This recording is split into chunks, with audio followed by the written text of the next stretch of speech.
এই দু হাতে আমি আমার স্ত্রী মলির গলায় ফাঁস পেঁচিয়ে তাকে হত্যা করেছি। এটা কি ধরনের কাজ? না কাজ যাই হোক, আমি তো অনুমতি প্রাপ্ত। হ্যাঁ, আমার মনে পড়ে আমি তো বিয়ের বাসর রাতেও একটা গান গেয়েছিলাম। বিয়ের বাসর রাত? আসলে তোমার জন্য গানটা হয়তো গাইনি আমি। মা, এ কি লুচ্চা টাইপের লোক গো তুমি? ভাসাবে দোহারে। এক্সকিউজ মি, অসমবয়সী প্রেম হয় মালা? হৃদয় কথাটা আমি এইভাবে তো কোনোদিন ভাবিনি। ওটা যেন আমার মনে হলো ওটা একদম অন্য কিছু, সামথিং ডিফারেন্ট।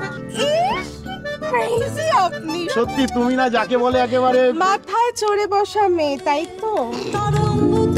এই লোকা, বাড়ি ফিরেই প্রেমিক জোয়ারে একেবারে ওটা অসহ্য। ও, তার মানে দ্বিতীয় এই নারীর উদ্যোগেই এই হত্যালীলা। গোলমালটা অফিসেই মলি। এই দেখুন, আমার বুকের দিকে তাকান। মহিলা তোমাকে বিশ্ব দর্শন করিয়েছে।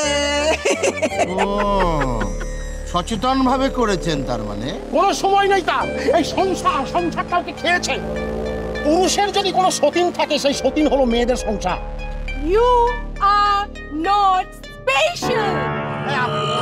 মালাদেবী ছেড়ে দিন। দু মাস চাকরি।